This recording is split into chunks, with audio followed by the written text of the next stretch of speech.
आपला I think 24th झालेला होता ना श्लोक. 25th. अव्यक्तो यम चिंत्यो यम विकार्यो यमुच्यते तस्मादेवं विदित्वैनं नानु शोचितुम अर्हसि. ध्यान उत्कंठित भेटावया ह्यास तर्काच्या दृष्टीस दिसे नाहा. पाहे निरंतर दुर्लभ हा मना तेवी साधवेना साधनी हा. उत्तम पुरुष असे हा अनंत गुणत्रयातीत धनंजया. अनादि हा आत्मा नित्य निर्विकार तेवी निराकार सर्वरूप. आकळिता ह्याते ऐसा सर्वात्मक हारपेल शोक स्वभावेची. आता हे सर्व वर्णन परमात्मा श्रीकृष्ण कशाबद्दल करत आहे तर आत्म्याबद्दल. जो आपलं शरीर धारण केलेला जो मुख्य शक्ती आहे आपल्या शरीरातली आणि ज्याला आपण मी असं म्हणतो. मी म्हणजे काही शरीर म्हणजे मी म्हणजे काही लीना नाही. मी आत्मरूप आहे, मी आत्मा आहे आणि मी फक्त आणि फक्त प्रकाश स्वरूप आहे. हे ऍक्च्युली रियालिटी आहे आपली. आपलं जे स्वरूप आहे, जे शरीराचं नाव आहे, जे रूप रंग आहे, स्वभाव आहे, तो केवळ काही काळापुरता आहे, तो परमनंट नाही आहे. आपलं मुख्य स्वरूप आत्मा आहे, आत्मरूप आहे, परमात्म स्वरूप आहे. परमात्म्याचं चाइल्ड म्हणून, मूल म्हणून आपण आहोत. तर तो आता त्याचं वर्णन करतोय की जे जळत नाही, जे प्रलय झाल्यानंतरही जे बुडत नाही पाण्यात, अग्नीमध्ये अग्नी त्याला जाळायला असमर्थ आहे, वायू त्याला हलवू शकत नाही, असा निश्चळ आणि शाश्वत आणि परिपूर्ण असा आत्मा आहे, ज्याचं ध्यान उत्कंठित भेटावया यास तर्काच्या दृष्टीस दिसे ना. हा काही असा आपण ध्यानात जातो किंवा आपल्याला असं काही दिसू नाही शकत. आत्मा असा दिसला, मला तुमचा दिसला, तुम्हाला माझा दिसला, असं नाही होऊ शकत. किंवा माझा मला सुद्धा तो दिसू नाही शकत. अत्यंत दिसण्यास दुर्लभ पण पुरुषांमध्ये उत्तम पुरुष म्हटला गेलेला आहे. जो परमात्मा स्वरूप आत्मा आहे त्याला उत्तम पुरुष म्हणून उत्तम वर्णन त्याचं 15व्या अध्यायामध्ये केलेलं आहे. पुरुषोत्तम योग म्हटलेला आहे. तो उत्तम पुरुष असे हा अनंत गुणत्रयातीत. त्रिगुण गुणत्रयातीत म्हणजे 3 गुण आहेत ना, 3 गुणांच्या पलीकडे आहे असं तो सांगतोय. अनादि हा आत्मा नित्य निर्विकार तेवी निराकार सर्वरूप. आकळिता याते ऐसा सर्वात्मक हारपेल शोक स्वभावेची. ज्याला जो साधक किंवा जो व्यक्ती अशा आत्म्याला आकळिता म्हणजे जाणतो, म्हणजे मी शरीर नाही, मी अमुक नाव नाही, तर मी आत्मा आहे असं जो जाणतो साधक भक्त किंवा व्यक्ती, तो त्याला खरा तो कळला असं आपण म्हणू शकतो. कारण ज्याला स्वतःचा आत्मा कळतो त्याला दुसऱ्याचा आत्माही कळतो आणि मग प्रेमाने वागणं, दयाभाव, ह्या सगळ्या गोष्टी कळतात. म्हणून त्यांनी म्हटलंय आकळिता ह्याते ऐसा सर्वात्मक हारपेल शोक स्वभावेची. जे एकदा आपण आत्मस्वरूप आहोत हे एकदा कळलं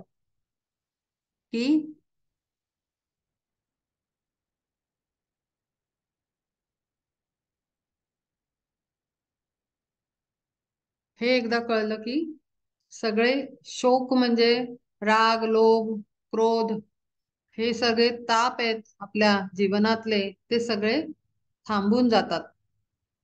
कारण ते कळतात की ते फक्त शरीर मर्यादित आहे, मी त्याचा त्रास करून घेण्याची आवश्यकता नाही, हे सगळं मला लागू होत नाही, हे सगळे अर्थ कळतात. आणि मग शोक जो असतो जीवनातला, की काय कुठलंही शोक म्हणजे दुःख, कुठलंही दुःख, माणसं प्रेम करत नाहीत दुःख, पैसे नाहीत हे दुःख, घर नाही हे दुःख, अमुक नाही हे दुःख, जे काही आपल्याला दुःख असतं किंवा कमी जाणवत असते ती सगळी लय पावते, ती हरवून जाते, ती सगळी दुःख हरवून जातात, सगळे क्लेश नष्ट होतात, सगळा त्रास नाहीसा होतो जेव्हा कळतं आकळिता ह्याते, जेव्हा त्याला कळतं व्यक्तीला की मी हे शरीर नाही, मी फार मर्यादित करतोय मला स्वतःला, मी अमर्याद आहे.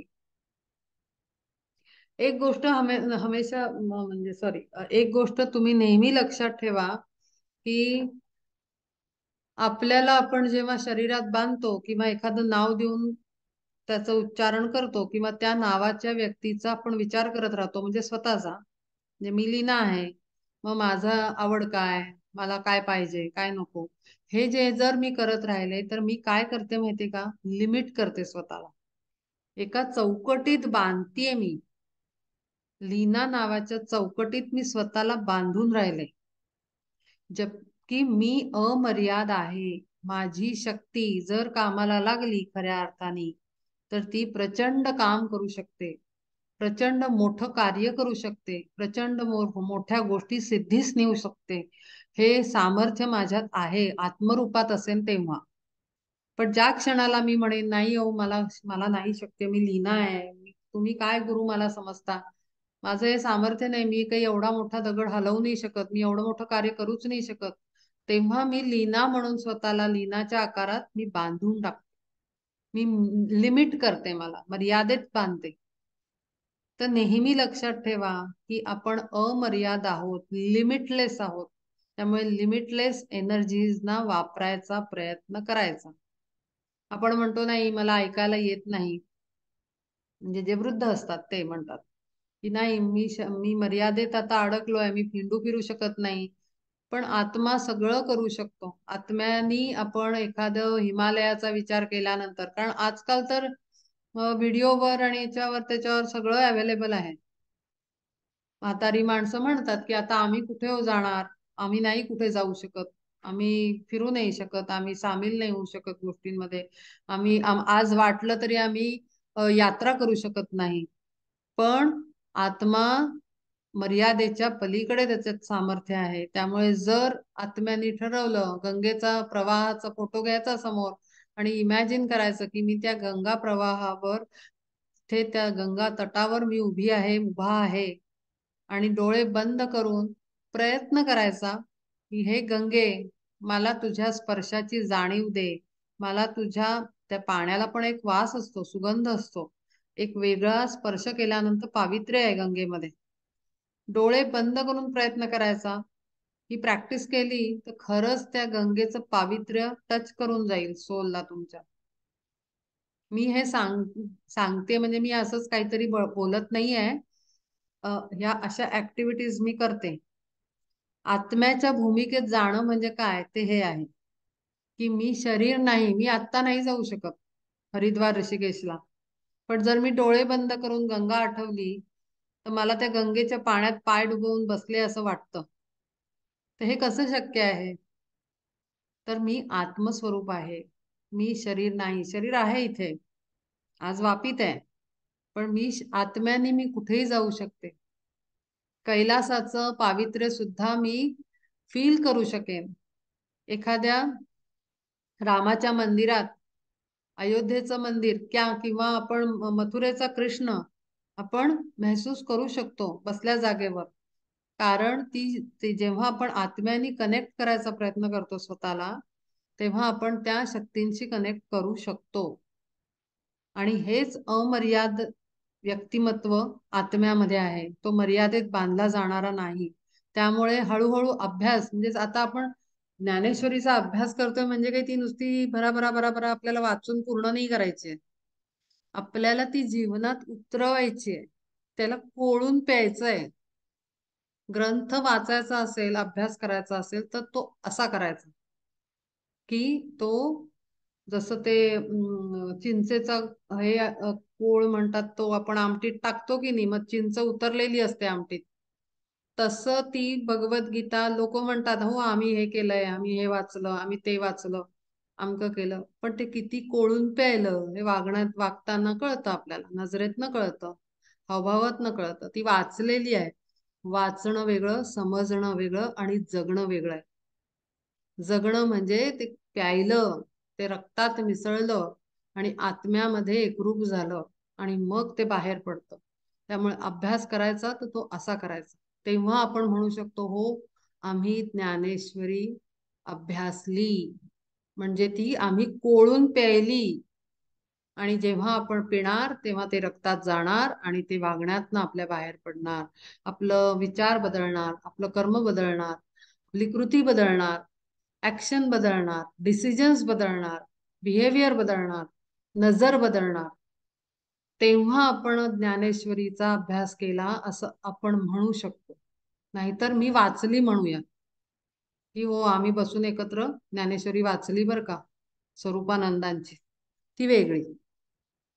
तर म्हणून शक्यतो प्रयत्न असा करायचा की आत्म्याच्या भूमिकेत जगणं म्हणजे काय, या ऍक्टिव्हिटीज असतात. जसं आपल्याला एखाद्या विषयात आपण मॅथ्स शिकतो शाळेमध्ये, आपल्याला खूप असाइनमेंट्स मध्ये खूप सारे क्वेश्चन्स आपल्याला प्रॅक्टिस असाइनमेंट्स देतात. तेव्हा जाऊन आपल्याला एखादा कॉन्सेप्ट आपला क्लिअर होतो आणि तो आपल्या रजिस्टर होतो आतमध्ये, म्हणजे आपण अभ्यासतो तो, की एखादा सायन्सचा कॉन्सेप्ट, एखादा फिजिक्सचा कॉन्सेप्ट, किंवा एखादा मॅथ्सचा कॉन्सेप्ट, किंवा लँग्वेज मध्ये ग्रामरचा कॉन्सेप्ट, तो आपण वाचतो, समजतो आणि मग त्याचे एक्झाम्पल्स जास्तीत जास्त प्रॅक्टिस करतो. तसं मी आत्मा आहे ह्याची आपल्याला प्रॅक्टिस करावी लागेल. नुसतं मी मी आत्मा आहे, मी आत्मा आहे म्हणून मी आत्मा आहे कळणार नाही. हा काही असा विषय नाही आहे, हा प्रॅक्टिसचा विषय आहे. आणि म्हणून तो आपण वागताना आणला पाहिजे. जेव्हा राग येतो तेव्हा म्हणायचं अरे मी ह्या शरीराचा राग करतो आहे, करते आहे. मी आत्म्याचा राग करू शकते का? नाही करू शकत. कारण आत्म्याला काही रूपरंगच नाहीये, काही स्वभावच नाहीये, काही काळा गोरा नाहीये, स्त्री पुरुष नाहीये. मी काय बेसिसवर रागवू? असं जेव्हा आपण म्हणू तेव्हा तो राग एक क्षणात गायब होतो. किंवा चुका काढणं दुसऱ्याच्या. तेव्हा आपण हा विचार केला पाहिजे की माणूस चुकू शकतो, आत्मा कधी चुकत नाही. आत्मा चुका करत नाही. आत्म्याला केलेलं पापही माहिती असतं, अंतःकरणाला माहिती असतं की मी चुकीचं वागत आहे, माझं वर्तन सही नाही, हे कळत असतं. तरी कोण गलती करत असतं, चुका कोण करत असतं, तर अहंकार, मी म्हणजे हे शरीर, हा विचार भाव जो आहे तो चुका करवत असतो आत्म्याकडनं. पण आत्म्याला सगळं माहिती असतं तो काय करतोय काय नाही करत. आकळित याते ऐसा सर्वात्मक हार पेल शोक स्वभावेची. अथ चैनम नित्य जातम नित्यम वा मन्यसे मृतम तथापि त्वं महाबाहो नैवं शोचितुम अर्हसि. अविनाशी ऐसा न जाणता यासी, जरी तू मानिसी नाशिवंत, तरी तुझ पार्था करावया शोक, कारण ते देख नसे काही. अर्जुना उत्पत्ती स्थिती आणि लय, चाले हा अक्षय नित्यक्रम. हा अविनाशी आहे, ह्याचा विनाश होऊ शकत नाही. ज्याला तू नाशिवंत समजतो आहेस तो नाश पावणाऱ्यातला नाही. तरी तुझं पार्था करावया शोक, तुझं काय काही कारणच नाहीये शोक करत बसायचं. मी यांना मारीन त्यांना मारीन आणि मी पाप करीन, इतके मरतील तितके जातील, काहीही संबंध नाही. हे सगळं सगळं वेडेपणा आहे, सगळं बडबडणं म्हणजे. अर्जुना उत्पत्ती स्थिती आणि लय, चाले हा अक्षय नित्यक्रम. ही सायकल जी आहे, उत्पत्ती होते, स्थिर राहतो. स्थिती म्हणजे एका सस्टेन करतो, एका सर्टन ह्याला स्थितीला टिकून राहतो, म्हणजे आपण मधला स्टे. आणि लय पावणं म्हणजे नष्ट होणं. ह्या सायकलच्या पलीकडे आहे तो. चाले हा अक्षय, ह्याचा हा नित्यक्रम चालू राहणार. तर उत्पत्ती स्थिती लय काय आहे, जे व्हेकल, जे वाहन तो घेतोय त्याची उत्पत्ती स्थिती लय, पण तो अक्षय आहे, त्याला क्षय नाही, तो संपणारा नाही, तो नित्य टिकणारा आहे. तर अशी चूक करू नको. जान्हवीचा जैसा प्रवाह अखंड, वाहतो उदंड निरंतर, उगमी उदक नाहीच खुंटले, अंती तरी मिळे सागरासी. आणि वाहता ते मध्ये निरंतर, संचले अपार दिसे जैसे. प्राणी मात्रा लागी तीनही या स्थिती, तैशा परी होती अखंडित. कदापि हे सर्व नये थांब वाया, कायसयासी वाया खेद आता. अनादि हा ऐसा चाले नित्यक्रम, निसर्गाचा धर्म जाण पार्था. गंगेचा प्रवाह कसा अखंड वाहतो, उदंड आहे पाणी त्याला. आज कधी गंगा अवतरली असेल, कित्येक युग म्हणजे वर्ष आणि काळ लोटला. जान्हवी म्हणजे गंगा. ती गंगा जेव्हा पण प्रकट झाली आहे, आपण ह्याच्यामध्ये मायथॉलॉजी मध्ये बघतो की गंगेचा प्रवाह कसा निर्माण झाला, ती सगळी स्टोरी आहे मोठी. तर त्या ह्याच्यामध्ये आपण पाहतो तर ती कधीचीच वाहायला सुरुवात झालेली पृथ्वी तलावर ती आजही उदंड वाहते आहे.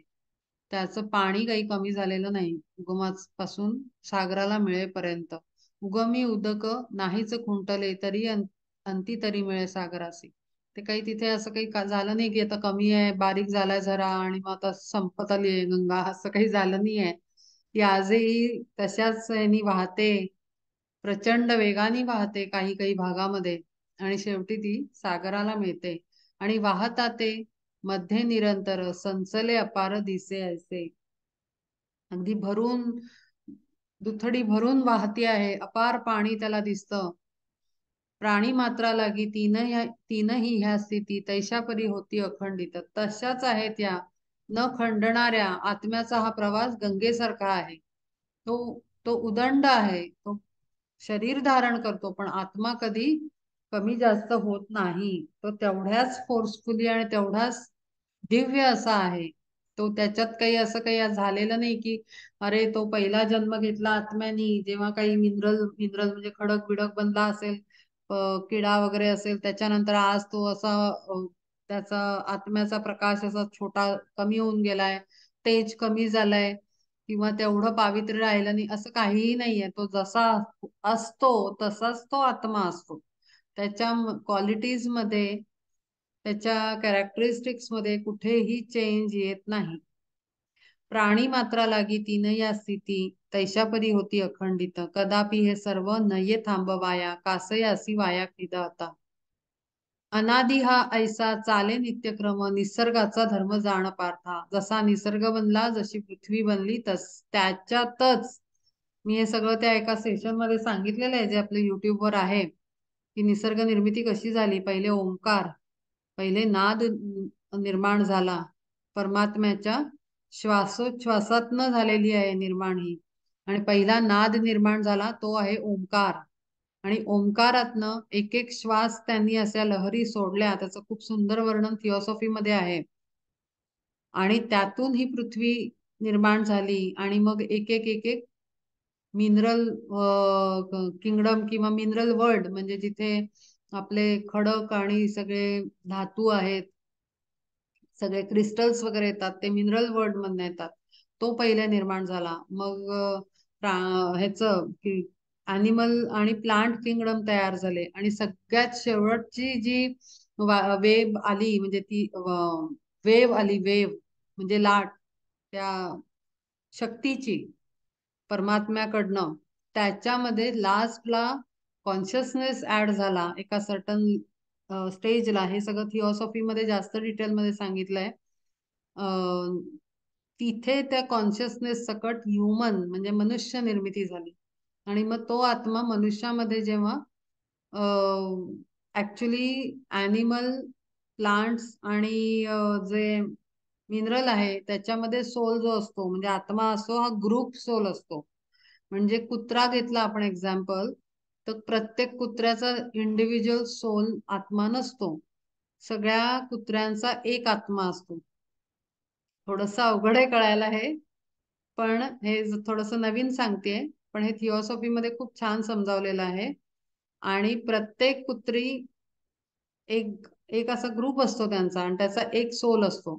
मग आपण म्हणू हे कुत्रे मग वेगळे वेगळे असतात, त्यांचं वागणं वेगळं वेगळं असतं. काही रस्त्यावर असतात, काही वाईट अवस्थेत असतात, काही चांगले घरांमध्ये खूप प्रेमाने ठेवलेले असतात. तर ते त्यांचं काही, आपण म्हणतो ना ह्यानी कर्म चांगलं केलं असेल, ते कुत्र्यांनी असं केलं म्हणून असं झालं, त्याचं काय वाईट होता म्हणून त्यांनी कुकर्म केलं म्हणून त्याचा ऍक्सिडेंट झाला, पाय गेला. आपण कुत्रे पण बघतो, हे झालेले इंज्युअर्ड झालेले अॅनिमल्स बघतो. पण ऍक्च्युली थिओसॉफी मध्ये असं सांगितलेलं आहे की हे जे सगळे प्राणी आहेत किंवा डॉग्स असतील, कुत्रे आहेत, तर ते फक्त एक्सपिरियन्स कलेक्ट करतात. त्यांचं काही असं पाहिलं हिशोब वगैरे काही नसतो मागच्या जन्मीचा वगैरे. ते फक्त अनुभव एकत्र करतात, आणि जेव्हा त्यांचा देह सुटतो म्हणजे देह सोडतात, तेव्हा ती सगळी इन्फॉर्मेशन जन्मभर त्यांच्या त्या जन्मामध्ये मिळवलेला अनुभव सगळा तो ऍड ऑन होतो. त्यांच्या मेन सोलमध्ये. आणि असा तो मेन सोल डेव्हलप होत जातो. समजा 15-20 कुत्र्यांचा एक ग्रुप सोल आहे, एकच सोल आहे आणि त्याच्यातनं असं 15 डॉग्स आहेत. तर ते 15 डॉग्सचा एक्सपिरियन्सनी तो सोल इव्हॉल्व्ह होतो, म्हणजे प्रगत होतो आणि मग पुढच्या लाईफमध्ये जातो. असं सगळ्या प्रत्येक ॲनिमल्सचा असा ग्रुप सोल आहे. थोडं कळायला अवघड आहे, पण हे खरं आहे. आणि मग इंडिव्हिज्युअलाइज होतो जेव्हा सोल, एकटा वेगळा होतो, सेपरेट होतो कॉन्शियसनेसनी. जो विवेक बुद्धी आहे आपली, ती जेव्हा त्या लेवलवर येते त्या सोलची, तेव्हा तो इंडिव्हिज्युअल होतो, एक एकटा होतो. आणि मग एक एक माणसाचा एक एक सोल आहे. आपण आता इंडिव्हिज्युअल सोल्स आहोत, एकटे एकटे आहोत. म्हणजे मी, माझा एक सोल आहे, तुमचा आहे का, एक एक आहे. आपण काही ग्रुप सोल नाही आहोत. पण ॲनिमल प्लांट्स मध्ये ग्रुप सोल्स असतात. तर असं सगळं आहे. तर ते सगळा तो जो जर्नी आहे पूर्ण, ते जर्नीमध्ये काही त्याचं तेज कमी होत नाही. म्हणून त्यांनी इथे म्हटलेलं आहे की तो, त्याची स्थिती ती तशीच आहे, अखंड. तो काही बदलत नाही. कदापि हे सर्व नये थांबवाया, कासे असी वाया खेदात. आणि हे कोणीही थांबवू शकत नाही. हे कालचक्र जे आहे ते कोणीही थांबवू शकत नाही परमात्म्याशिवाय. त्यामुळे आपण कोणीच नाही आहोत. अगदी अर्जुन सुद्धा काहीही नव्हता की जो ठरवेल की काय करायचं आणि काय नाही. अनादि हा ऐसा चाले नित्यक्रम, निसर्गाचा धर्म जाण पार्था. तुझं माने नाहे जरी हा पाहोन, जन्मक्षयाधीन जीव लोक. तरी नको खेद करावया काही, अटळ हे पाही जन्म मृत्यू. हा हा हा कशावर टिकलेला आहे आणि निसर्गाचा धर्म?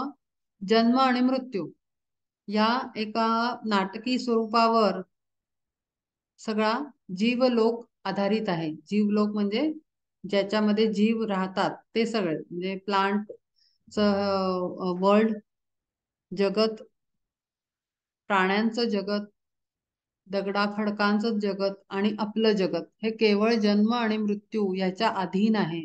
आणि तेवढंच फक्त तिथे कार्य करत राहतं. तरी त्याचा काही खेद आणि दुःख वाटून घेण्याची गरज नसते. फार थोडे दिवस, म्हणजे इवन आपल्या पण नातलगांचे मृत्यू होतात. काही दिवस शोक किंवा शॉक शॉक बसणं, धक्का बसणं समजू शकतो, किंवा वाईट वाटणं समजू शकतं. पण वर्षानुवर्ष आपण आपले तसेच बसू तर ते वेडेपणा ठरतो. आणि म्हणून त्यांनी म्हणलंय त्याचा खेद करण्याची गोष्ट नाही. हा अटळ आहे, मृत्यू येणार. जो जन्मला तो मृत्यूला पावणार. तर त्याच्यामध्ये काही त्रास करून घेण्याची आवश्यकता नाही. तू जातस्य हि ध्रुवो मृत्युर्ध्रुवम, जन्म मृतस्य च, तस्मात् परिहार्येर्थेन त्वं शोचितु मर्हसि. जे जे जन्मा येई ते ते लया जाई, नासले ते घेई पुन्हा जन्म. ऐसे घटिका यंत्र फिरे अखंडित, जैसे उदयास्त स्वभावीची. तैसे जन्म मृत्यू जगी अनिवार्य, सर्वथा साचार धनंजया. जे जन्माला येतात ते मरतात, आणि जे मरतात ते पुन्हा जन्माला येतात. कारण काय, मागच्या वेळेला मी दाखवलं, एका टायगरचं टॉयचं हे मी घातलं होतं हातामध्ये. तो टायगर होता, मग आत्मा निघून गेला, माझा हात त्यातनं निघून गेला. आणि मग मी डॉगच्या याच्यात घातला, म्हणजे मी आता डॉग म्हणून जन्माला आला तो सोल. असं सगळं अखंड चालू असतं. जे जन्माला येतात ते मरतात, एक्सपिरियन्स घेतात आणि मरतात. मग तो सोलकडे अनुभव असतो. जशी ती पेनड्राईव्ह असते कम्प्युटरमध्ये घालायची, तशी आपली पण एक पेनड्राईव्ह असते मेमरीची. म्हणजे मेमरी म्हणजे तशी नाही, एक्सपिरियन्सची मेमरी, ही त्या सोल लेवलवर असते. आणि आपल्याला नाही आठवत मागच्या जन्मी मी कुठे जन्माला आलो किंवा आले, काय माणूस होते, बाई होते का पुरुष होते, हे आपल्याला नाही आठवत. तशी मेमरी नाही, पण एक्सपिरियन्सची मेमरी सोलकडे असते. म्हणून काही प्रसंगांना बघा, आपल्याला एखादी गोष्ट पटकन समजून जाते, एखादं स्किल पटकन येऊन जातं, फार त्याच्यात एफर्ट्स नाही टाकावे लागत. तर ते मागच्या जन्मांमध्ये त्यांनी काहीतरी अनुभव घेतलेला असतो, तर त्या तो कामाला येत असतो. तर ती पेनड्राईव्ह सारखं एक मेमरी, हे स्टोरेज सोल बरोबर कायम असतं. तो अनुभव घेत घेत घेत पुढे जात असतो. ऐसे घटिका यंत्र फिरे अखंडित, जैसे उदयास्त स्वभावेची. तैसे जन्म मृत्यू जगी अनिवार्य, सर्वथा साचार धनंजया. कल्पांताच्या वेळी त्रैलोक्यही नासे, अटळ हा असे आदी अंत. ना आत्मा नाशिवंत, ऐसे तुझे मत, तरीही उचित नवे खेद. हा काही शोभत नाहीये, हे खेद करणं आहे. आत्मा हा नाशिवंत आहे आणि सगळं जे उगवतं जन्मतं ते नष्ट पण होतं. त्यामुळे शोक करण्याची गरज नाही. जाणूनी कायसे पांघरसी वेड, विषाद हा सोड धनुर्धरा. हे आता वेडाचं पांघरुण उतरवून ठेव आणि हा विषाद म्हणजे दुःख, हे जे दुःख खेद करत बसलेला आहेस हा सोड. खूप झालं, हे शोभत नाही. येथे नाना परी विचारिता जाणं, दिसेना कारण खेदा लागी. इथे काही असं काही दिसून नाही राहिलं की त्याच्यासाठी तू हातपाय गाळून रडत बसावं. अत्यंत वेडेपणा चालू आहे. हे वेड उतरवून ठेव. पांघरुण जे वेडाचं पांघरलंयस वर्ण, कारण पुन्हा तूही आत्माच आहेस. हे जे वर्ण धारण केलेलं आहेस विचार आणि व्यक्तिमत्व, त्याला सोडून दे. हे काही बरोबर नाही. अव्यक्तादिनी भूतानी व्यक्त मध्यानी भारत, अव्यक्त निधना नेव तत्र का परिदेवना. जन्मापूर्वी जीव सर्व हे अमृत अमूर्त, सर्व हे अमूर्त, मग होती व्यक्त जन्मताची. पावता ते नाश न जाती निभ्रांत, अन्य स्थितीप्रत पाहे पार्था. परितयाची जी होती पूर्वस्थिती, तेथे जी अव्यक्ती लीन होती. आता मध्येची जो आकाराचा भास, जैसे निद्रितास दिसे स्वप्न. तैसा माया योगे भासतो आकार, अर्जुना साचार आत्मरूपी. तरंगाच्या रूपे भासते उदक, पवने जे देख हालविले. जन्मापूर्वी जो जीव असतो तो न दिसणारा असतो, तो आपल्याला दिसत नाही. म्हणजे ते बाळामध्ये जो जीव एंटर करतो, जे सोल एंटर करतो, तो काही असा दिसत नाही. पण तो कधी विजिबल होतो सोल, तर जेव्हा जन्म घेतं ते बाळ बाहेर येतं, हातपाय हलवतो, डोळे उघडतो, तेव्हा तो आत्मा अमूर्त रूपात मूर्त स्वरूपात येतो, की त्यांना आकार घेतला. एखादा सोल जन्माला येतो, आपण बऱ्याच कथा कादंबऱ्या सिरियल बघतो की हाच तो पुन्हा जन्म घेतला वगैरे, असं काहीतरी मूवी मध्ये वगैरे. पण तर तो काही आधी कोणी असं काही कळत नाही की हा आधी कोण होता. मग तो आकार घेतो तेव्हा जो कोणी सोल असेल तो जन्मलेला दिसतो आपल्याला. त्याच्या आधी तो अमूर्त स्वरूपात असतो, त्याचं काही रूप दिसत नाही. पावता ते नाश न जाती निभ्रांत, अन्य स्थिती प्रत पाहे पार्था. पण पुन्हा जेव्हा शरीर टाकतो तेव्हा तो पुन्हा दिसेनासा होतो. म्हणजे केवळ कधी दिसेल तो, तर जेव्हा त्यांनी वर्ण चादर पांघरली, शरीर घेतलं, तेव्हाच तो विजिबल आहे. अदरवाईज तो काय असं दिसत नाही, मरत नाही, कटत नाही, काही होत नाही त्याला. परितयांची जी होती पूर्वस्थिती, तेथेची अव्यक्ती लीन होती. म्हणजे पुन्हा म्हणतो ना आपण, बरेच जण संत म्हणतात की आम्ही जातो आमच्या गावा, आमचा राम राम घ्यावा. तुकाराम महाराजांनी म्हटलेलं आहे, आमच्या गावा जातो म्हणजे कुठे जातायत ते?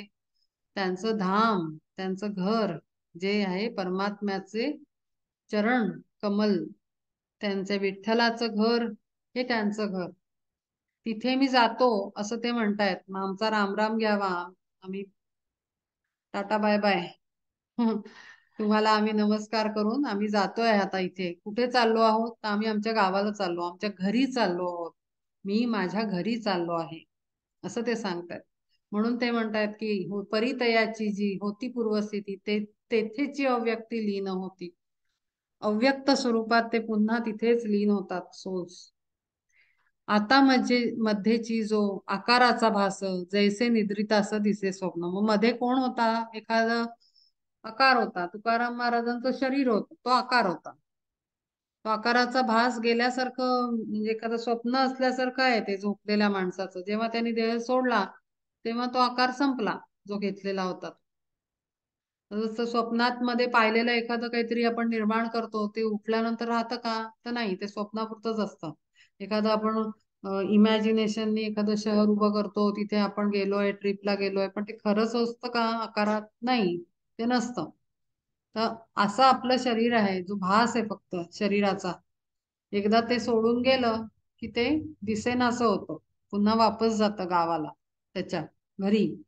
तैसा माया योगे भासतो आकार अर्जुना साचार आत्मरूपी तरंगाच्या रूपे भासते उदक पवने जे देख हलविले. पाण्यामध्ये जेव्हा तरंग उठतात तलावामध्ये, तेव्हा ते तरंग कोणी निर्माण केलेले असतात? तर तरंग हे हवेच्या प्रवाहामुळे तिथे हवा एअरच्या मुळे तिथे वेव्स अशा त्या बनतात. वेव्स बनतात, त्या तरंग उठतात ते हवेमुळे. आपण फुंकर जर मारली तर कसे तरंग उठतात पाण्यामध्ये, तर ते पवन म्हणजे हवा, वारा. त्या वाऱ्याच्या हवेच्या जोरावर पाण्यामध्ये तरंग उठतात. पण हवा गेल्यानंतर काय होतं, तरंग पुन्हा पाणी बनून जातं. काही रंग त्याचा शेप बीप काही उरत नाही. अगदी तसंच आपलं जीवन आहे, असं तो वेगळे वेगळी उदाहरणं देऊन सांगण्याचा पटवण्याचा प्रयत्न करतो आहे परमात्मा श्रीकृष्ण. की बघू कुठेतरी यायला कळेल, क्लिक होईल डोक्यामध्ये आणि काहीतरी प्रकाश पडेल आणि पुन्हा आपलं शत्रुत्व धारण करेल, तो क्षत्रियत्व धारण करेल, असं तो बघतोय. सुवर्णासी जैसे अलंकारपण यावया कारण परापेक्षा मायेमुळे तैसी सृष्टी आकारली अभ्रे जैसी आली आकाशात. सुवर्ण म्हणजे सोनं. सोन्याला जसं आता मला काय अमुकच आकाराची अंगठी पाहिजे, त्याच्यामध्ये अमुकच शेप पाहिजे, मग तो माझ्या परापेक्षा म्हणजे माझ्या इच्छेनुसार मग ते सोनं आकार घेईल. मला असंच डिझाईनचं कानातलं हवं, मग ते मी ठरवते की त्याचा आकार कसा हवा, रंगरूप कसं हवं, त्याच्यात काय डिझाईन हवं, काय पॅटर्न हवा, ते सोनं तसा आकार घेतं. असं आहे. पण मग ते वितळवलं की काय होतं, पुन्हा सोनं सोन्यामध्ये मिळून जातं. ते कानातलं काही उरत नाही, ती अंगठी काही उरत नाही. तर त्याचं म्हणजे काय की ओरिजिन आहे, मुख्य वस्तू आहे, ती मुख्य वस्तूमध्येच मिक्स होऊन जाते. त्याचं वरचं बाह्य स्वरूप सगळं निघून जातं. मायेमुळे तैसी सृष्टी आकारली अभ्रे जैसी आली आकाशात. हा मायेचा प्रभाव आहे. म्हणजे जेव्हा आपण त्या मायथॉलॉजिकल सिरियल मध्ये बघितलंय की सती आणि महादेवांचा विवाह होतो आणि मग ती सती दहन करून घेते स्वतःचं आणि तिचे सगळं सर्व अंग अनेक ठिकाणी पडतात. ती शक्तिपीठ तयार झालेली आहेत. मग त्याच्यानंतर पुन्हा ते सेपरेट होतात, तर ते पृथ्वीला सृष्टीला धोका निर्माण होतो. मग परत त्यांनी एकरूप व्हावं, कारण ती जी शिव आणि शक्ती जी शक्ती स्वरूप आहेत, ती सेपरेट होऊन त्यांनी ही सृष्टी निर्माण केलेली आहे. की युनिव्हर्सल लॉर्ड शिवा हा स्वतः मुख्य शिवस्वरूप आहे, ते ओरिजिनल. त्यातनं मग ते तीन सृष्टी निर्मिती झाली, तेव्हा तीन पुन्हा एनर्जीज रिलीज झाल्या. ती आहे ब्रह्मा, विष्णू आणि महेश, जे पृथ्वीच्या पालन पोषणासाठी त्यांनी निर्माण केलेली आहेत तीन रूप, तीन शक्ती स्वरूप. आणि जी पार्वती आहे ती आदी माया आहे, आदी शक्ती आहे. तिनं मायेचा पूर्ण हे रूपामध्ये ही सृष्टी धारण केलेली आहे. आणि म्हणून आपण बघतो की राम आणि सीता जेव्हा आहेत, तर ती सीता स्वतःला काय म्हणते की मी ही सृष्टी स्वरूप आहे, मी तिचं नाव, ती धरतीतनं जन्माला आली ना, तर ती शक्ती स्वरूपा मायेच्या शक्तीनं परिपूर्ण आहे. आणि म्हणून सीता पण तशीच दाखवली आहे. ती स्त्री शक्ती आहे, आदिशक्ती.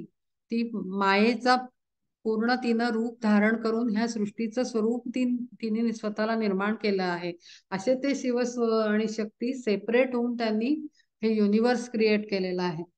तर ही मायेमुळे तैसी सृष्टी आकारली अभ्रे जैसी आली आकाशात. तैसे पार्थामुळी नाही चिजे अंगे कागा खेद सांगे तयासाठी. जे ओरिजिनल नाहीये त्याच्यासाठी काय खेद करतोय, तर असं काही समजून नाही राहिलं. त्याची परब्रह्म देखावयासाठी उत्कटता मोठी साधू संता. आता आपण बघतोय, आता पूर्ण एक अध्याय लागला, तो आपला एक्झाम्पल देतोय देतोय देतोय, सारखं सांगतोय काय चालू आहे, काय चालू आहे, काय चालू आहे.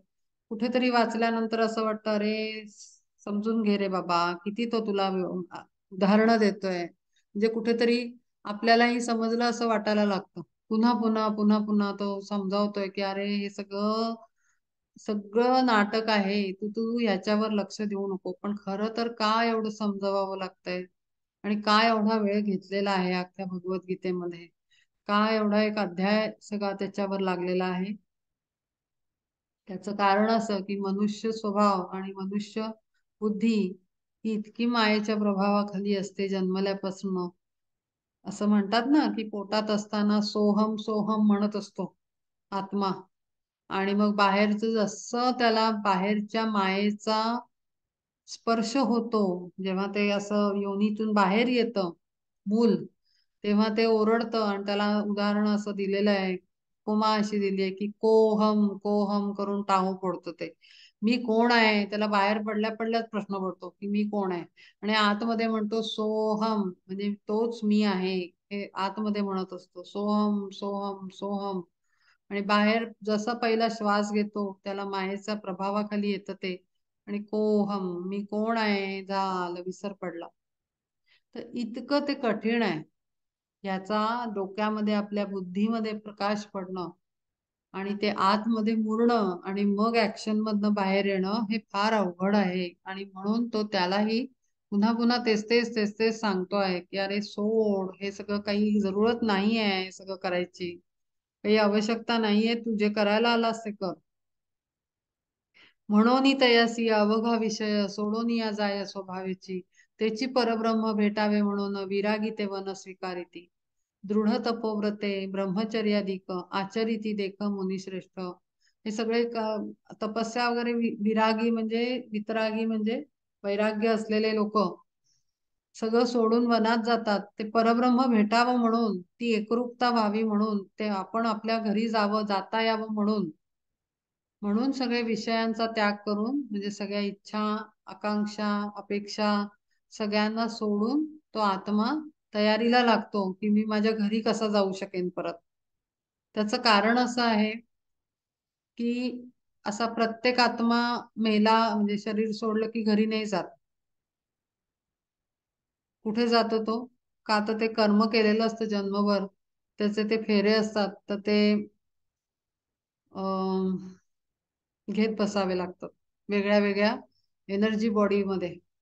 म्हणजे काय की आपलं जे इमोशनल बॉडी आहे, मनोमय कोश, अन्नमय कोश, तर ते शरीर सुटतं, पण नंतर त्या सोलचा लवकर चांगलं जर जीवन म्हणजे वैरागी वैरागी जीवन, म्हणजे वैराग्य म्हणजे तसं नाही जे गैरसमजातलं आहे, पण सुटलेलं सगळ्यापासनं, अलूप झालेलं, सगळ्या लेयर्स मधनं बाहेर आलेलं जोपर्यंत सोल नसेल, तर ते जन्मभर जेवढी टेन्शन घेतो, हे करतो, इमोशनली आपण अ, अडकलेले राहतो नातलगांमध्ये, याच्यात त्याच्यात, वस्तू दागिन्यात किंवा काहीही, थिंग्स और ह्युमन बिंग्स, कशातही जेवढं लगटलेलं राहील मन, लडबडलेलं, तेवढं त्या सोलला नंतर त्यातनं बाहेर पडायला त्रासच होतो खरं सांगायचं तर.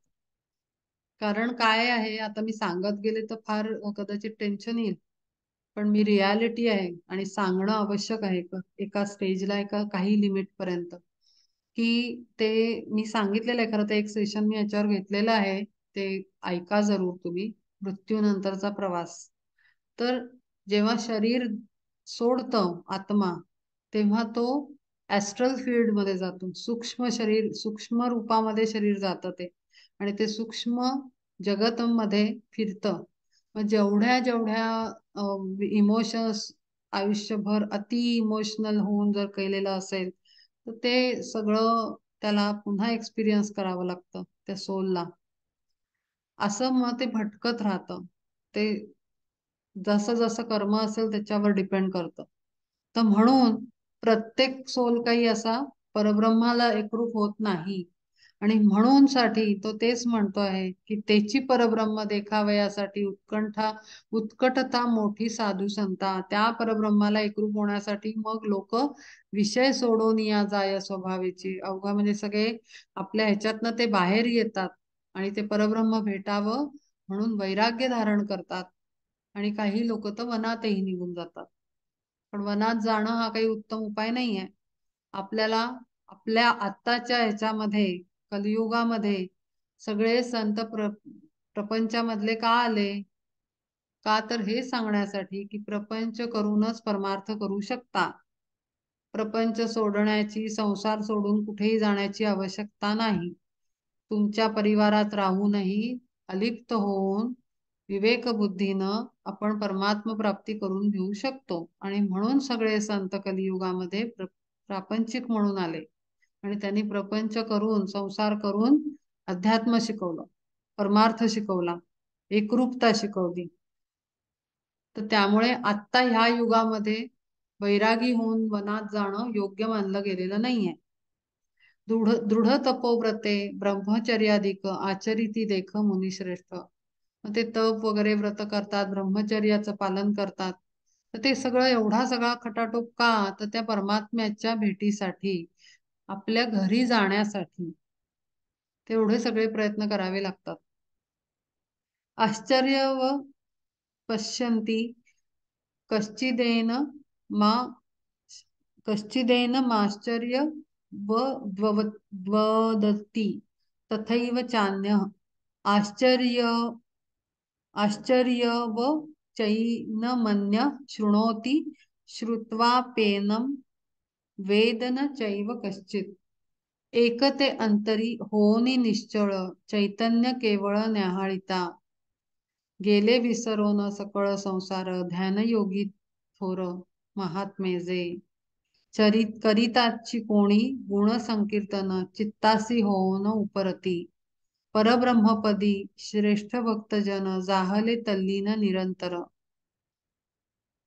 कोणी ज्ञानी याचे करोनी श्रवण उपाधी सांडोन शांत झाले होनी तद्रूप स्वानुभवे कोणी योगी भक्त ज्ञानी झाले सिद्ध.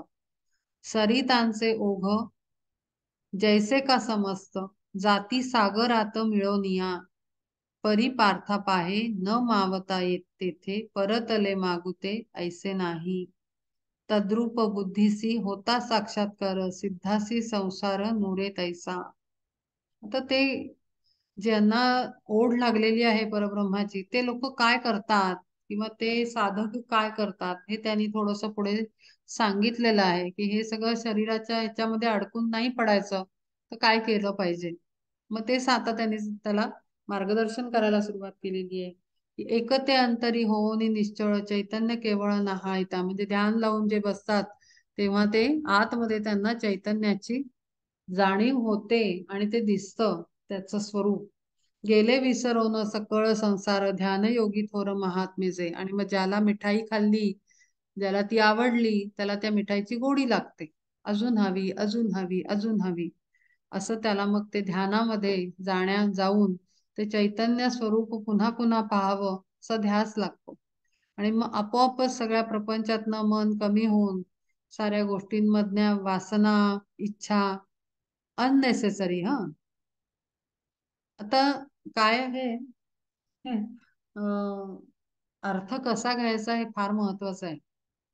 अगदी टोक कशाचं गाठायचं नाही. ह्यालाच म्हणतात विवेक बुद्धी. की नीर क्षीर अगदी करेक्ट ॲक्युरेट परसेप्शन आणि करेक्ट एक्सप्रेशन, अर्थ अचूक कळला पाहिजे आणि तो अचूक वापरला गेला पाहिजे. हे फार ह्या पाथवर हे फार आवश्यक गोष्ट आहे. की असं अर्थ घेतला चला मग सगळं, मग आता आता मी पण मेडिटेशन करते आणि अनुभव येतात एकरूपतेचे किंवा काही म्हणा. आता साधना करायला लागले की प्रत्येकाला येतात. मग काय, मग मी सगळं कामधंदे सोडून, माझ्या रिस्पॉन्सिबिलिटी सोडून मी त्या चैतन्याचा काही आनंदच घेत बसू का? तर नाही. प्रत्येकाची वेळ असते, काळ असते, जबाबदारी असते, रोल असतो एक पर्टिक्युलर. आज मी आई आहे, कोणाची तरी पत्नी आहे, समाजामध्ये काहीतरी नातं आहे, शेजाऱ्या पाजाऱ्यांशी संबंध आहेत, गुरूंचं काहीतरी काम आहे.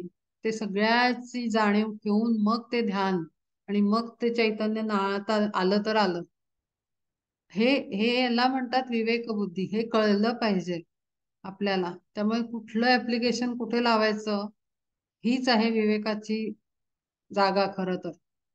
गेले विसरून सकळ संसार ध्यान योगी थोर महात्मेजे करिताची कोणी गुण संकीर्तन चित्तासी होऊनी उपरती. ज्यांना उपरती म्हणजे रिअलायझेशन ज्यांना होतं की अरे नाही मी हे केवळ शरीर धारण केलेलं आहे, हे नाशिवंत आहे आणि मी काहीतरी वेगळा आहे, माझं अस्तित्व वेगळं आहे, ज्यांना उपरती होते म्हणजे आपण म्हणतो ना याला उपरती झाली वाटतं, म्हणजे याला कळलं वाटतं, शहाणपण आलं वाटतं असं आपण म्हणतो.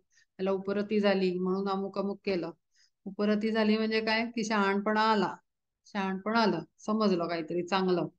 असं झाल्यानंतर मग ते काय करतात काही लोक गुणसंकीर्तन म्हणजे एक भजन ऐकतील किंवा नाम जप किंवा पूजा अर्चा काहीतरी चांगलं देवाच्या सानिध्यात राहण्यासाठी ऍक्टिव्हिटीज करायला लागतं. ते चित्त त्याच्यामध्ये रमून जातं. परब्रह्मपदी श्रेष्ठ भक्तजन जाहले तल्लीन निरंतर. मग त्या परब्रह्माच्या पायाशी आतून ध्यान लागून ते एकरूप होऊन जातात त्यांच्याशी आणि तल्लीन होऊन जीवन जगत राहतात. मग आपलं शरीर कशावर टाकायचं? रहाट गाडगं माहितीये ना? रहाट गाडगं म्हणजे ते विहिरीवर पूर्वी असायचं ते असं भांड बांधलेलं बादली आणि ते असं रहाट असायचा, तो असं पाण्यात टाकायचा. तर त्या चक्कीवर आपल्या शरीराला लावून टाकायचं रिस्पॉन्सिबिलिटीज मध्ये याच्यामध्ये. आणि आत्मा मात्र अखंड चरणाशी परब्रह्म पदाशी लागलेला हवा. आपण बघितलंय ते ते गोरा कुंभाराची गोष्ट आहे ना. भजन म्हणत म्हणत पर परब्रह्मपदी त्याचं चित्त लागलेलं असतं आणि खाली ते बाळ येऊन जातं पायाशी, माती तुडवता तुडवता आणि ती बायको लागते ओरडायला. कसे तल्लीन झालेले असायचे आपले तुकाराम महाराज किंवा प्रत्येक संत. ते अक्षरशः त्यांचं आतून पूर्ण तिथे लागलेलं असायचं आणि शरीर मात्र कामाला जुंपलेलं असायचं. अशी ती अवस्था असते, त्यातनं सेपरेट होऊ नाही शकत. कारण इतकी मिठास गोडी ती विठ्ठलाच्या नावाची, असं गुळ खाल्ल्यासारखं ते एक ह्याच्यात आहे की मुक्याने गुळ खा दिला गोडी नाहीये सांगायला. एखाद्या मुक्या माणसाने मिठाई खाल्ली, श्रीखंडाचा घास भरवला तर ते किती गोड आहे रे, आंबट आहे, तो सांगूही नाही शकणार कारण तो मुका आहे. त्याला काय काय भाषेत सांगेल तो किती गोड आहे. तसं आहे.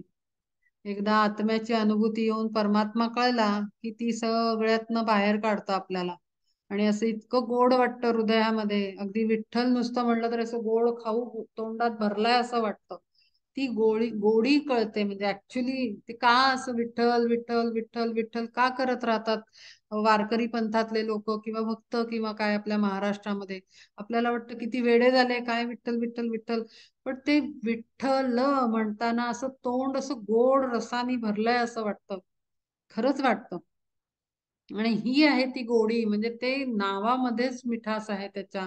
इथपर्यंत सेन्सिटिव्हिटी वाढते सोलची की नुसतं नाव जरी घेतलं तरी एक असं ब्लिसफुलनेस म्हणजे परमानंद म्हणतो, आनंद, ब्लिस. त्या ब्लिसची एक्सपिरियन्स येतो त्यांना. असं अशी ती तल्लीन अवस्था होती. कोणी ज्ञानी याचे करोनी श्रवण उपाधी सांडोन शांत झाले.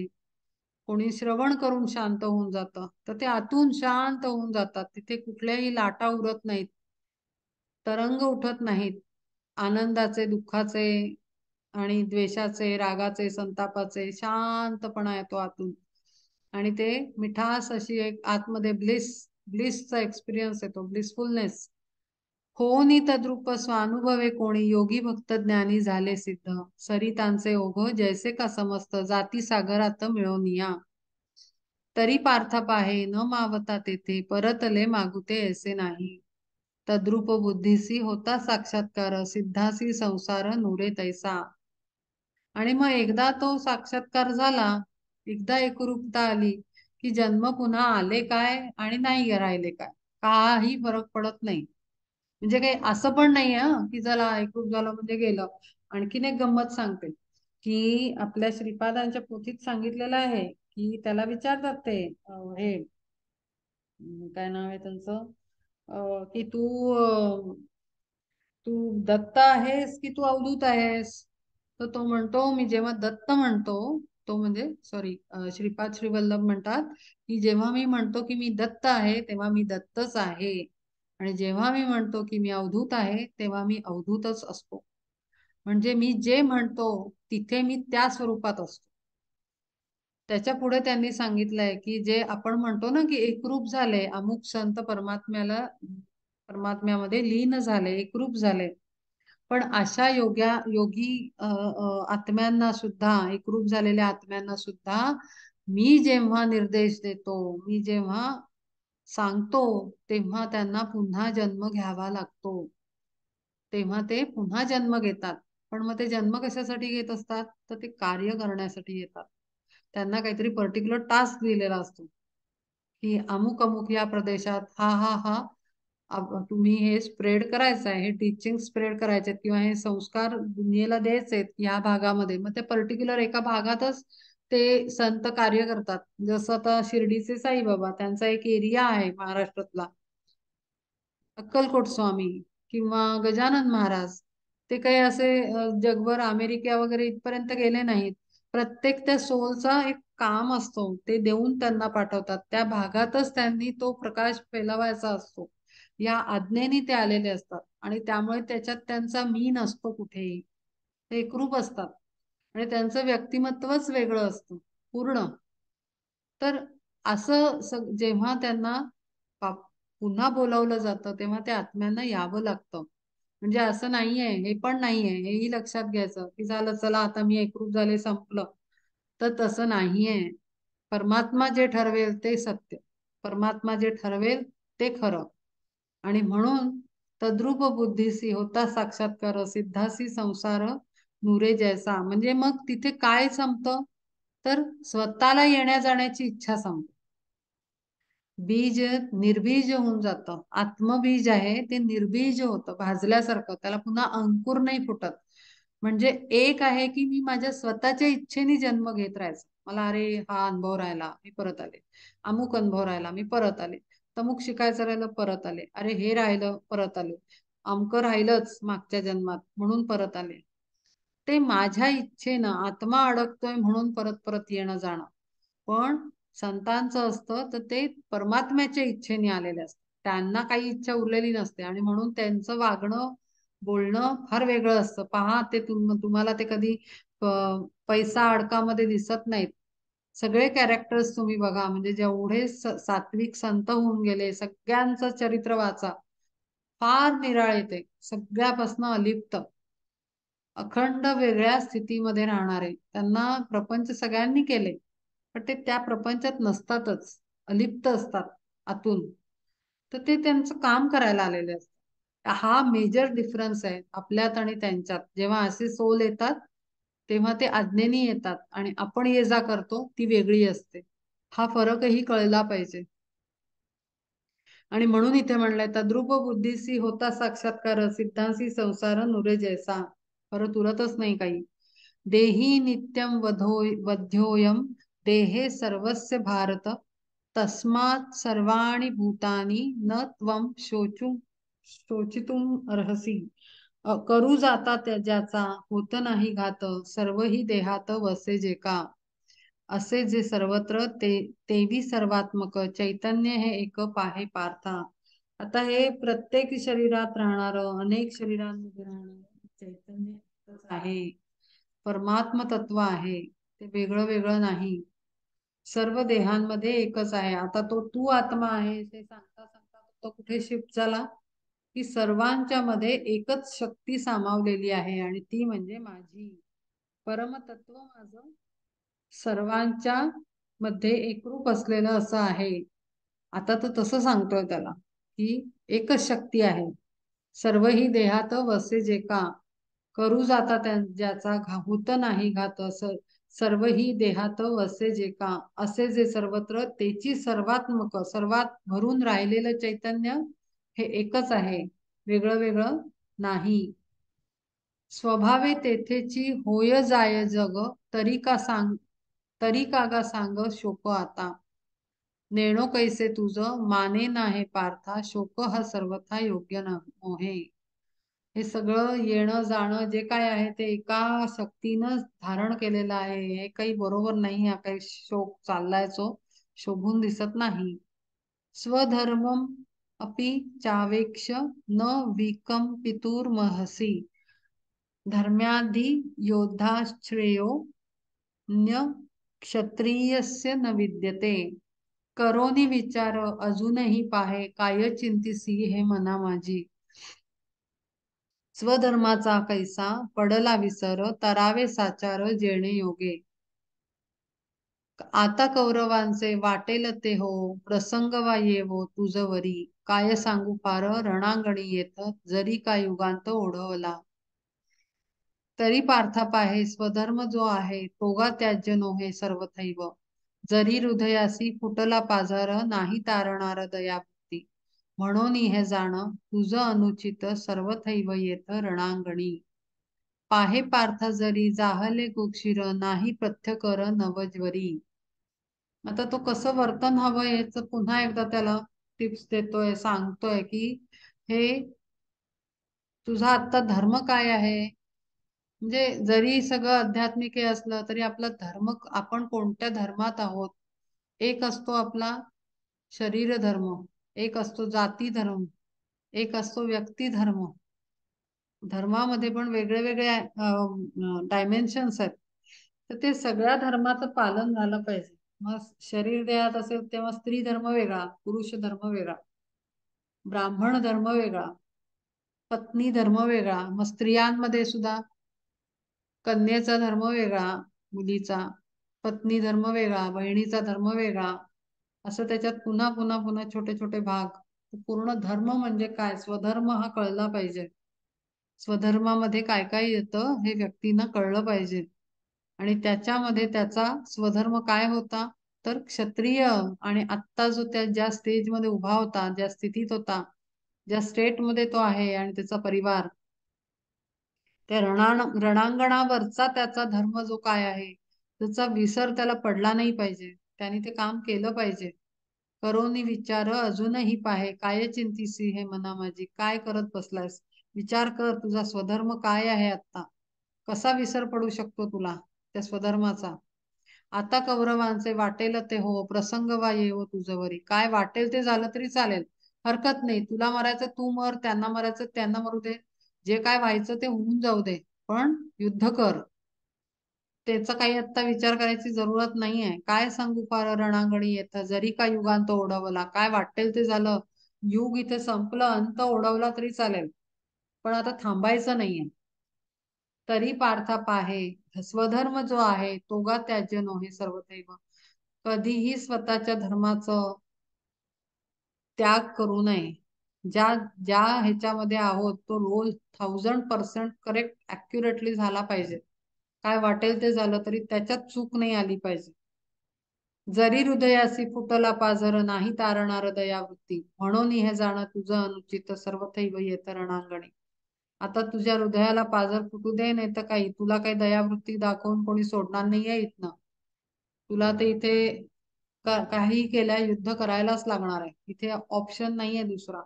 पाहे पार्था जरी जाहले गोक्षीर नाही पथ्यकर नवज्वरी. जेव्हा नवज्वरी म्हणजे तापानं फणफणलेला असतो, त्याला काही दूध जरी चांगलं असतं, गोक्षीर म्हणजे दूध गाईचं, तसं तर गाईचं दुधाचं खूप हेल्दी आहे ते, त्याचे बेनिफिट्स वेगळे आहेत. पण म्हणून काही तापामध्ये दूध देत नाहीत. तापानं फणफणलेल्या ह्याच्यामध्ये जो असा नवज्वर म्हणजे इथे त्यांनी अर्थ दिलाय मुदतीचा ताप. म्हणजे किंवा कफामध्ये सुद्धा जेव्हा खूप कफ होतो, आपण लहान मुलांना दूध देत नाही त्यावेळेस, कारण दुधाने पुन्हा कफ निर्माण होतो. मग मग काही दूध आहे चांगलं असतं म्हणून देतच राहायचं का, तर नाही. ठरलेलं आहे कधी काय द्यायचं, कधी काय करायचं. जिथे उभा आहोत तिथलं आपल्याला जाणीव पाहिजे की मी कुठे आहे आता, मी काय करायला आलोय, कशासाठी इथे आहे, का मी या रोल मध्ये आहे. काय माझी स्थिती आहे याची सगळ्याची जाणीव पाहिजे असं ते म्हणतायत. नुसतं गोक्षीर चांगलं असतं म्हणून ते तापाच्या ह्याच्यात देत नाहीत. नाही पथ्य कर ते चांगलं नाही. त्या त्या सिच्युएशन मध्ये ते चांगलं नाहीये. बाकी एरवी गाईचं दूध फारच फायदेकारक आहे. पण तापामध्ये नाहीये ते म्हणून काही असं द्यायचं नसतं फायद्याचं आहे म्हणून. ऐसे असोनी ही ज्वरार्थ रोग्यासी दिले तरी त्यासी मारकते. जो तापानं फणफणलेला आहे, पीडित आहे, त्याला ते दिलं तर त्याला हे होऊन जाईल, पॉइझनच असेल ते. फार तिसराच इफेक्ट करेल. म्हणून स्वधर्म सांडोनी वागता लागेल स्वहिता मुकावेगा. म्हणून कधीही स्वतःचा धर्म सोडून वागायचं नाही, कारण त्याच्यात आपलं हित नाही. आता हे इथेच यांनी नाही सांगितलेलं. प्रत्येक संतांनी त्यांच्या टीचिंग्स मध्ये हे गोष्टी रेकमेंड केलेल्या आहेत, की तुम्ही ज्या ह्याच्यात आहात ना तिथे, म्हणजे आता समजा फॉर एक्झाम्पल आता आम्ही पण आहोत, आम्ही डिसिपल्स आहोत किंवा आपण कोणाचे कोणीही गुरु असू देत आपले प्रत्येकाचे, आपल्याला एक प्रकारची साधना दिलेली असते करायला. काय जॉब करा, मेडिटेशन करा, जे काय असेल ते, किंवा आपण कोणाला तरी फॉलो करून करत असतो. पण म्हणून काही लहान मूल आपल्याला आहे किंवा आपलं मूल शाळेत जायचंय म्हणून काही ती सकाळची वेळ आपण मग ती बाजूला ठेवतो ना, त्याचं पहिले करायचं, घरातल्या लोकांचं पहिले करायचं, खाणं पिणं करायचं. कधी कधी होतही नाही, साधना होतही नाही, काहीतरी वेगळंच काहीतरी घडतं, प्लॅनिंग प्रमाणे प्रत्येक दिवस जातो तसं नाही. म्हणून मग संतापायचं नाही, कारण त्या क्षणाला काय धर्म होता तो महत्वाचा होता. त्या क्षणाला आवश्यकता काय होती ती महत्वाची आहे, आणि ती केल्यानंतर ते ध्यान केल्यासारखंच आहे. तेव्हाच ते स्वतःच स्वहित घडू शकतं. जर मी माझ्या मुलीला खायची प्यायची ठेवून उपाशी ठेवून मी जर ध्यान केलं तर माझं काही हित नाहीये त्याच्यात, माझं काही पुण्य नाही कमवणार आहे मी एखाद्या जीवाला उपाशी ठेवून.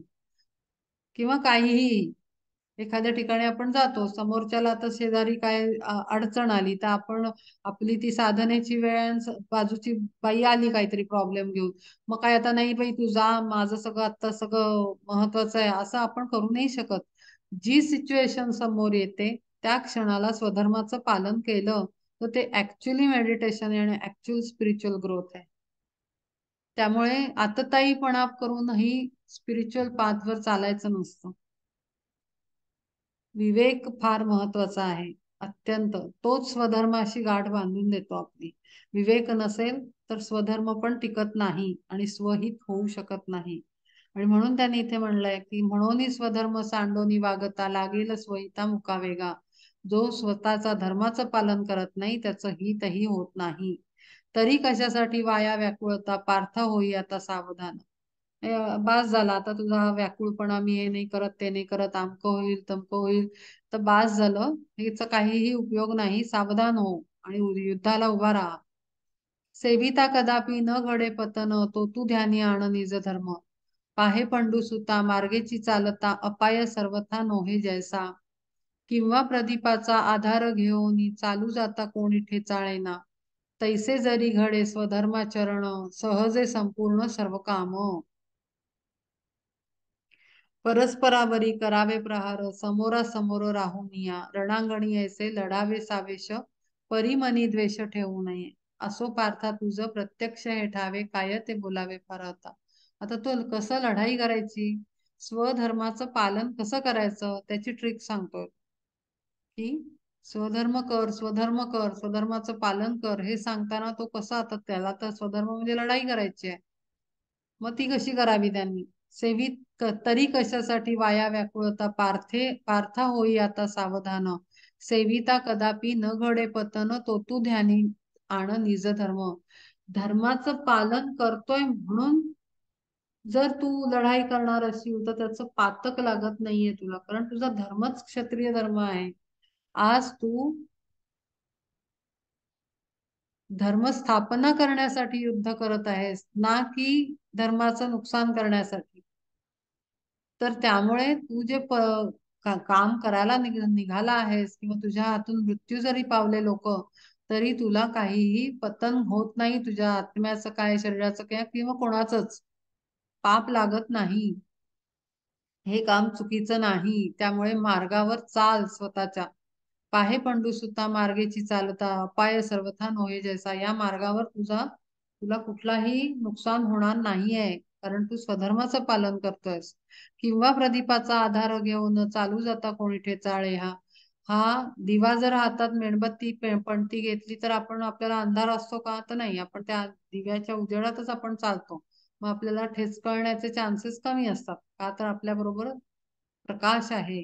आणि स्वधर्म हा प्रकाश स्वरूप आहे आणि म्हणून तो चुकू देत नाही. स्वधर्माचं पालन जेव्हा आपण करतो तेव्हा तो आपल्याला त्रास होऊ देत नाही, चुकू देत नाही, अडकू देत नाही. तैसे जरी घडे स्वधर्माचरण, सहजे संपूर्ण सर्व काम, सर्व संकट निघून जातात जेव्हा धर्माचं पालन होतं. म्हणून ही संग्रामा वाचून आणिक योग्य नाही देख क्षत्रियासी. क्षत्रियांचा धर्मच युद्ध आहे. त्यामुळे ह्याच्यापेक्षा वेगळं काही नाहीये तुझा आत्ता या क्षणाला धर्म. मग ते धर्माचं पालन तू कसं कर? तर रणांगणी यायचे लढा वेसावेस, पूर्ण आवेशाने लढ. पूर्ण तुझ्या क्षत्रियत्व, तुझं सामर्थ्य, तुझं कौशल्य, तुझे गुण सगळे लढण्याचे, सगळं टॅलेंट, सगळे स्किल्स पूर्णपणे पूर्ण आवेशाने लढ. पण मनात द्वेष ठेवू नको. ती तलवार मारताना आता कसं याला मारू अशा भावनेने करू नकोस, असं ते सांग. म्हणजे काय की मन आणि विचार पुन्हा शुद्धच हवेत. आपण काहीही करत असलो तरी तिथे मन गुंतलेलं नाही पाहिजे. मन कुठे पाहिजे? ईश्वरचरणी सतत लागलेलं. आणि म्हणून त्यांनी वर म्हटलंय की कसं त्यांचं ते तल्लीन असायचं आणि शरीर मात्र एखाद्या रहाट गाडग्याप्रमाणे ते कर्मावर लावलेलं असायचं. ते आपलं त्याचं कर्म करत, शरीराला करू द्या कर्म, तुझं अंतःकरण माझ्या चरणाशी ठेव, असं तो सांगतोय. तू ते द्वेषाने करू नकोस, कुठलेही भाव आणू नकोस करताना, की आता याला मी मारतो, आता यांनी माझं हे केलं, आता यांनी माझ्या बायकोला त्रास दिला, असं करून तू प्रत्येकाशी लढू नको कौरवांशी. रागाने संतापाने लढू नकोस. तर तू धर्माचं पालन करायचं म्हणून लढ. त्याच्यात पूर्ण आवेशाने लढ. सगळं टॅलेंट वापर तुझं लढाईचं. पण मनात मात्र अखंड परमात्मा राहू दे. परमेश्वर चरणी असू दे मन तुझं. असो पार्था तुझं प्रत्यक्ष हे ठावे, काय ते बोलावे हा फार होता. तर हे सगळं तुला माहितीच आहे, मी काय सांगू, असं ते म्हणतायत. यदृच्छया चोपपन्नम स्वर्गद्वारम पावृतम, सुखीन क्षत्रिया पार्थ लभन्ते युद्धमेदृशम. युद्धाचा हा नोहे प्रसंग सामान्य, वाटे पूर्व पुण्य फळाले. किंवा हे निधान सर्व ही धर्माचे प्रकटले साचे तुम्हा पुणे. नव्हे हा संग्राम स्वर्ग मृत्युमंत, अवतरे येत युद्ध रूपे. किंवा मज वाटे नव्हे हा संग्राम तुझा पराक्रम उगवला. किंवा गुणलुब्ध कीर्ती आली आज, परावया तुझ उत्कंठेने. पार्था थोर पुण्य क्षत्रिय करावे, तरीच पावावे ऐसे युद्ध. जेवी मार्गे जाता पाय आदळावा, तो तेथे मिळावा चिंतामणी. येऊनी जांभई तोंड उघडावे, अमृत पडावे तोची त्यात. तेवी अनायासे जोडले हे झुंज, धनंजया आज तुझे लागी. आता त्याच्यातही ते वर्णन करून सांगतायत की हा मुळात युद्ध प्रसंग हा दुर्मिळ आहे, अत्यंत पुण्य आहे म्हणून हा प्रसंग ओढवला आहे. आणि अत्यंत फार पुण्याची गोष्ट आहे की युद्ध घडताय आणि त्याच्यामध्ये तुम्ही कारण आहात आणि तुमच्या हातून हे सुरुवात होते. असे सगळे सुवर्ण योग काही जुळून येणं सोपं नाहीये. मोठे मोठे लोकांना वाटेल की अरे मी का नव्हतो या युद्धाचा भाग, कारण का, हे सगळं का असं म्हणतोय तो. त्याच्यामागे बरीच कारण आहेत. एक तर धर्मस्थापना, म्हणजे आता आपण म्हणतो ना की एखादी मोठी घटना घडणार तेव्हा आपण असतो तर बरं झालं असतं, असं आपण म्हणतो. किंवा कुठेही आता ते काय ते ह्याचं उद्घाटन, हे जे महत्वाची मंदिरं जेव्हा भारतामध्ये जीर्णोद्धार होतोय सगळ्यांचा, उज्जैनचं झालं, नंतर अयोध्येचं राम मंदिर बनतंय, कसे बरेच लोक तो सोहळा, याची देही याची डोळा पाहण्यासाठी गेले की नाही तिथपर्यंत. बरेच गावातनं लोक गेले होते. किंवा ते लोकांना वाटतं की अरे ह्या मोमेंटला मी इथे हवा, मी प्रेझेंट राहायला हवं, हा माझ्या या जन्मातला अत्यंत महत्वाचा क्षण आहे, मी ते अनुभवलं पाहिजे, असं जेव्हा वाटतं तेव्हा ते काहीतरी विशेष असतं जगामध्ये घडणारी घटना ती. तसं हे युद्ध होतं की याच्यासाठी अगदी मोठ्या मोठ्यांना वाटावं की अरे मी इथे का नव्हतो किंवा मी असेन असं मी काही म्हणत असतील की या युद्धामध्ये मी काहीतरी सैनिकाच्या रूपानं किंवा कोणाच्या तरी रूपानं मी नक्की या संग्रामात हजर असेन. तिथे प्रत्यक्ष परमात्मा श्रीकृष्ण भगवद्गीता सांगत होता, ज्ञान देत होता, तिथे मी सुद्धा असलो पाहिजे जरूर असं काही म्हणत असतील किंवा असतीलही प्रेझेंट त्या लाईफ टाइम मध्ये इन्कार्नेशन मध्ये. तसा हा अत्यंत पूर्वपुण्याईनं मिळणारा हा युद्धाचा प्रसंग आहे. ह्याला स्वर्गच असं म्हणावं लागेल कारण या युद्धात जे मारले गेले ते स्वर्गवासी झाले असतील. कारण प्रत्यक्ष परमात्मा तिथे हजर होता, त्याच्या इच्छेने सगळं चालू होतं. माणसांनी म्हणलं नव्हतं "हे युद्ध करूया", त्यांनी ते तिथे निर्माण केलेलं होतं ते युद्ध. इतकं तो वर्णन करतो आहे की ह्या युद्धात आता तू नाही तुझं स्वधर्माचं पालन करणार तर मग कधी करणार. इतकं असं सुवर्णयोग जुळून आलेला आहे आणि त्यात जो तुझ्यामुळे आलेला आहे, तू त्याचा मेन मेन पार्ट आहेस आणि तूच गळून पडलं तर काय उपयोग आहे. कसलं कर्म तू काय करतोयस आणि काय तुला फायदा होणार आहे टाळाटाळ करून हे सगळं असं समजवण्याचा प्रयत्न करत आहे ते. नवे हा संग्राम स्वर्ग मुक्तिमंत अवतरे येथे युद्ध रूपे. युद्धाच्या रूपानं एक अशी सिच्युएशन आलेली आहे की बरेच सोल रिलीज होणार आहेत त्यातनं. हे त्याला कळत नाहीये ना, पण भगवंतांना कळतंय की हे सगळं काय घडू पाहतंय, पण ते त्याला नाही कळत आहे ना. त्यामुळे ते प्रयत्न करत आहेत की काय प्रसंग आहे हा तुला कळू दे, की तू म्हण तुला जे दिसतंय ते स्वरूप नाहीये याचं. तू तुझ्या छोट्याशा डोळ्यांनी बघतोय, पण परमात्मा दृष्टीने जर बघितलंस तर ही भव्य घटना आहे आणि जिथे प्रत्येकाला हजर असावं असं वाटेल. किंवा माझं वाटे नव्हे हा संग्राम तुझा पराक्रम उगवला, तुझ्या तुझ्या नावावर हे लागणार आहे एवढं मोठं महत् कार्य. किंवा गुणलुब्ध कीर्ती आली आज वरावया तुझं उत्कंठेने. पार्था थोर पुण्य क्षत्रिय करावे तरीच पावावे असे युद्ध. जेवी मार्गे जाता पाया आदळावा तो तेथे मिळावा चिंतामणी. किंवा एखाद्याने सहज जमिनीवर जोरात दणका देऊन खड्डा पडावा आणि त्याच्यात एखादं माणिक मोती सापडावं असं कोइन्सिडन्स असं. किंवा जांभई द्यायला तोंड उघडावं आणि कोणीतरी पटकन अमृताचे 2 थेंब टाकावे म्हणजे झाला की अमर. असं चान्सची बात आहे ही. इतकं इतकं दुर्मिळ असा हा सुवर्ण योग आलाय आणि का नाही असे तू असं वागतो आहे जे झुंज समोर तुझ्या ठेवली आहे वाढून. इतकं सुंदर प्रसंग ओढवला आहे आणि त्याचा आनंद का नाही घेतेस. अथ चेत्त्वमिमं धर्म्यं संग्रामं न करिष्यसि ततः स्वधर्मं कीर्तिं च हित्वा पापं वाप्स्यसि. अभेरोनिया ते लटक्याचा शोक करिता निशंक हानी होय. नको नको हानी करू तुझी तूच जोडिले हे साच पूर्वजांनी. नको धनंजया घालवू ते वाया शस्त्र सांडोनिया आज येथे. जोडील्या कीर्तीसी येणे मुकशील निंद्य तू होशील जगा माझी. आणि महादोष अर्जुना समस्त येतील शोधित तुझ लागी.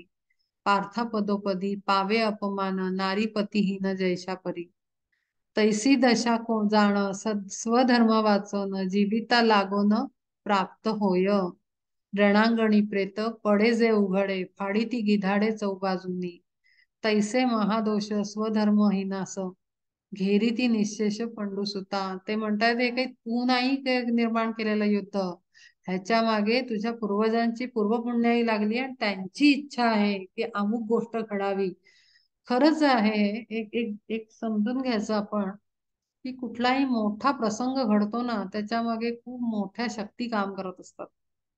खरंच आहे. आणि ही गोष्ट म्हणजे साधं एखाद्या एखाद्या माणसाने व्यक्तीनं खूप चांगलं पुस्तक लिहावं किंवा ज्ञानेश्वरांनी ज्ञानेश्वरी लिहिली. आपल्याला माहितीये त्यांच्या मागे फक्त ज्ञानेश्वर नव्हते, त्यांच्या मागे त्यांचे गुरु होते, परमात्मा होता, विठ्ठल होता, अनेक संत होते आणि अनेक मोठ्या मोठ्या शक्ती होत्या. ते सर्व शक्ती लागलेल्या होत्या त्या कामावर. ते काही आपण एक करत नसतो. आता इथे सुद्धा आपण हे अभ्यासतोय, मग हे काय तुम्ही आणि मी आपणच करतोय का. आत्ताच आपण इन्व्होकेशन केलं, सुरुवातीला दरवेळेस करतो आपण, सगळ्यांना इथे बोलावतो की तुम्ही सगळे हजर राहा आणि आम्हाला समजून घेण्यासाठी मदत करा. म्हणजे काय, की फक्त आपणच करतो आहोत काय, हे युद्ध आपणच करतो आहोत का, तर नाही. अनेक शक्ती त्याच्या मागे आहेत, अनेकांचे हे लागलेले आहेत, काय म्हणतो आपण, संकल्प, संकल्प लागलेले आहेत त्याच्या मागे. तुझ्या पूर्वजांची शक्ती आहे, पूर्वजांचे आशीर्वाद आहेत, पूर्वजांची पुण्याई आहे. अशा अशा त्या युद्धामध्ये तू सगळं शस्त्र सांडून, सगळं सोडून कसं काय बसू शकतोस?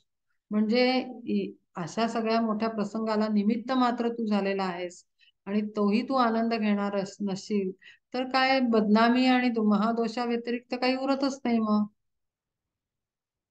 पदोपदी पावे अपमान, नारी पतीहीन जैशा परी. जशी एखादी स्त्री जिला पती राहत नाही, एकटी, आपण बघतो बऱ्याचशा बायका एकट्या, काय म्हणतात, सिंगल मदर म्हणतात त्यांना, किंवा एकट्या जगत असतात, काही कारणाने त्यांचा संसार तुटतो, तर त्या बाईला किती त्रास सहन करावा लागतो समाजामध्ये, किती सिच्युएशन्स ना फेस करावं लागतं, म्हणजे किती अपमान होतो, किती अवहेलना होते. मग काय म्हणजे ते इतका त्रास सहन करण्याची तुला काय आवश्यकता आहे? सगळं जोडून आलेलं आहे, पूर्वपुण्याई नाही, घटना घडते आहे, परमात्म्याची साथ आहे, आणखीन काय हवं? तैसी दशा जाण स्वधर्म वाचून जीविता लागून प्राप्त होय. तू जर हा स्वधर्म सोडलास तर फार वाईट अवस्था आहे. मग तू जे विचार करतोय त्याच्याही पलीकडे. मग रणांगणी प्रेत पडे जे उघडे, फाडी ती गिधाडे चौबाजूनी. मग तुला कोणी वाचवू शकणार नाही. तू जे घाबरतोयस की मी हे करीन तर मग असं असं होईल, त्याच्या पलीकडे काहीतरी होईल नुकसान, जिथे मीही तुला प्रोटेक्शन देऊ शकणार नाही. मग गिधाड कशी चार बाजूंनी झडप घालतात उघड्या पडलेल्या प्रेतावर, ह्याच्या युद्धभूमीच्या, तिथे कोणी कोणाला वाचवू शकत नाही आणि कोणी कोणापासनं प्रोटेक्ट करू शकत नाही त्या बॉडीजना. तशी अवस्था आहे. मग तिथे मी सुद्धा तुला कुठलंही ज्ञान देऊ शकणार नाही आणि तुला परमात्म्याचा मार्ग दाखवू शकणार नाही. इतका महादोष घडेल तुझ्या हातनं आणि स्वधर्माचं पूर्ण नष्ट होऊन जाईल तुझा, आणि हे असलं काहीतरी विचित्र काहीतरी घडेल. तेव्हा हे पंडूसुता, तू ही वेळ आणू नकोस, तू जागा हो. आपण थांबायचंय का?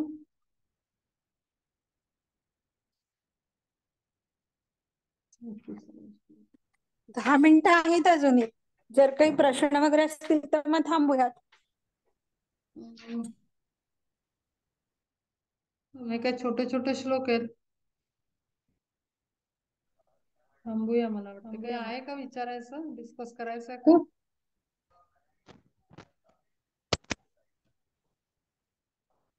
अपर्णा, वृषाली, लीना, तू मगाशी ते मृत्यूनंतरचा प्रवास बद्दल सांगितलंस, तर याच टायटल खाली आहे का तुझ्या सोल कनेक्शनच्या याच टायटलवर शोधायचं का युट्यूबवर? युट्यूबवर आहे, मृत्यूनंतरचा प्रवास अपलोड केलेला आहे मी पूर्वी. त्याच्यामध्ये आपल्या थिओसॉफीमध्ये आपण जे सगळं वाचतो, अपर्णा, थिओसॉफिकल बुक्स, ऑब्विसली मी काही असं काही स्वतःला घेत नाहीये ते क्रेडिट, आणि तेव्हाही नव्हतं घेतलं. त्याच्यामध्ये आपल्या थिअरीज मध्ये सांगितलेला आहे पूर्ण हा प्रवास, आणि तिथे त्याचा अभ्यास करून जे मला जाणवलं तेव्हा ते मी सोप्या मराठी भाषेत सगळ्यांना सांगण्याचा प्रयत्न केला होता. कारण तो जो माझा ग्रुप होता आधीचा, नोएडामध्ये असताना गेल्या वर्षीचा, त्याच्यात बरेचसे वयस्कर लोक होते स्पेशली. तर तेव्हा